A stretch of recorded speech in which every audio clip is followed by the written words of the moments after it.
Yes, wow. You talk about the proofs being the palpable presence, peace, power, and provision of God. Yeah. When was that restored?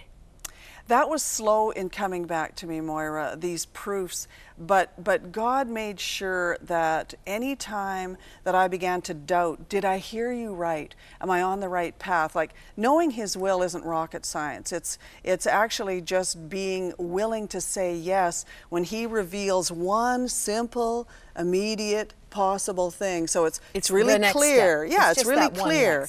It's the next step. It's something you can do. It's doable. The nearest obedience. Yes, and when He reveals that to you and you say yes, and you begin to walk along, you get a little bit shaky maybe, and you begin to doubt. And so He sends His proof, and it could be just as an overwhelming peace, or it could be the ability to do something that you know you can't do on your own. Or it could be provision. You can't do this thing He's calling you to do with your own resources, and suddenly, out of the blue, He sends resources. There's so many ways, but the best one, the one you just long for, the one I missed in the wilderness, is a sense of His presence. And when He sends that sense of His presence, it's like He whispers in your ear, yes, you heard me right. You're on the right path. Don't quit. Keep walking. Connie, I see this as a real growing up, maturing, kind of grad school thing in your spiritual life, because God was dealing with some, you call them barriers. Yeah. I don't know if you were aware that these were issues that were going to be limiting your potential. Right. God knew. Right. Talk about those 6 barriers. You make it sound as if we've all got them. Well, we do, and I think we have them until we die. I mean, you know that scripture where Paul talks about the thorn in his flesh, and he asks God 3 times to remove it, and he left it there. And I never really understood that, but I see now that we all have those thorns, and those are the things that can be a barrier. Those are the things that I think Beth Moore calls them strongholds, and that Satan can really use to hold us back from following God. The biggest one for me out of all the 6 is fear, and that has led into everything else. Is that I was just born a fearful person into a fearful family, led a fearful life. That just seems to be, you know, the one that I've struggled with the most. And what are the opportunistic barriers that climb on to fear? Oh, well, what does it open the door to? Well, then you're scared to following, and so you're scared to follow God because that might call you to do something you don't think you can do. You compare yourself to everybody else, so comparison is a fear, and you're always so full of guilt and shame because fear has held you back from following Him, and so you have so many regrets, and you doubt that everything is, you know, that He said is, oh yes, they all work together. Yuck. Yeah. Oh, what a cesspool. That's right. Where are you going to go with that baggage? Exactly. And what God wants to do with us, and this is the thing that I think was hard for me to accept and understand, and the reason why I can only do it one yes at a time, is because when we begin to follow Him and to say yes, He takes us right into the face of our barriers. I have to face my fear every day, all the time. I mean, I'm a person who gets panic attacks. Really? I was afraid to travel, afraid to stay on my own, afraid of everything, afraid to mingle in the foyer of the church and talk with people one-on-one, afraid of absolutely everything. And God has brought me right into the face of those fears because He knows that I can do so much more. That I would just be kind of crouched in some little corner in some little house in Alberta and, you know, live my life in my garden, which would be a very idyllic existence. But what difference would it make in the world? You know, how many people can you bring flowers to?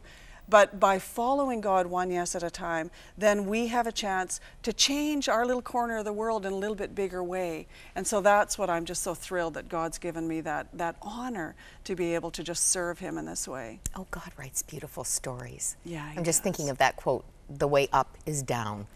You had to go into that horrible wilderness. Yes. And then have God call you out with a get real banner. Yes, tell the truth, Connie. Tell the truth. I did not want to tell that story. And tell us where the person who was afraid to travel is traveling these days.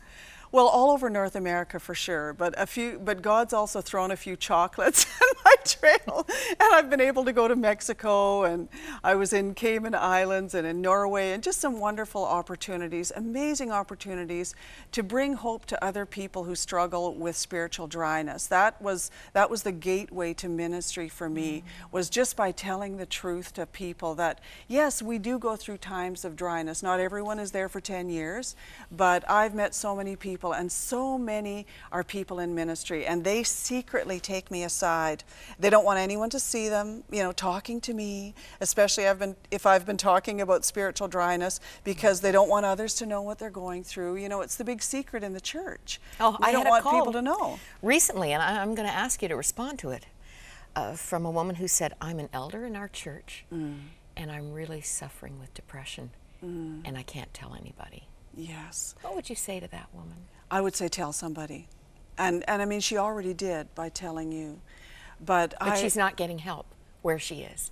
She's suffering in isolation. Oh. And faking it. Yes, exactly. Well, you know what? Here's a message of hope. God is always pursuing us.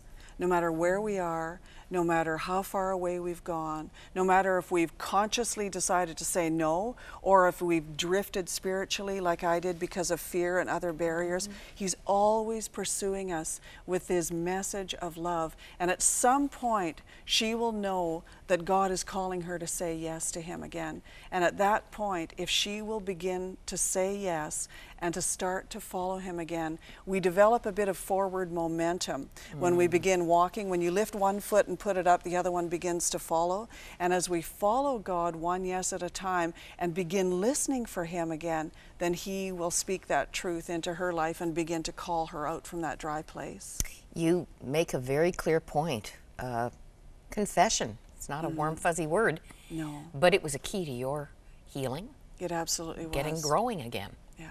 And it also gave permission for other people to also tell the truth to me and to others and say, I'm in this dry place. I'm not sure what I believe anymore. Is God mad at me? And that's the first thing I tell people. God's not mad at you. He misses you. He still loves you. Yeah, He misses you. Exactly. Following God, one yes at a time, from a woman who knows what it is to be stuck in a dry place, in a place of almost losing your faith. We've talked to so many, Connie, and often people in leadership. And it's a compilation of crunches, of hardships and trials that are the shaking, but God's always up to something good in the midst of that wilderness. So encouraging. And I had someone go to our chapel and get the hymn book, because you know what was in my heart as I was reading your book? Prone to wander, Lord, I feel it. Prone to leave the God I love. I'm going to back at the verse before. It says, Jesus sought me when a stranger, wandering from the fold of God, He to rescue me from danger, bought me with His precious blood. Prone to wander, Lord, I feel it. Prone to leave the God I love. Here's my heart. Oh, take and seal it for thy courts above. Maybe you're in that dry place, that place of having wandered.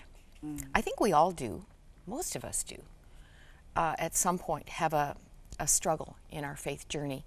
And some of us wander completely away. I hear from people every day who admit it. I know Connie would want to encourage you, and so do we, all of us, to come back home spiritually. It's a prayer away. Actually, a prayer right now could be a chocolate in your life. And the number you can call is right there on the screen. We have wonderful people. They're chocolates, every one of them. They'll listen to you and they'll help you get back on track. God is waiting. The scripture says His ear is attentive. He's actually leaning, waiting to hear your, yes, Lord, I want to come back to you. I hope today will be your day. Thank you, Connie. Thank you so much for having me.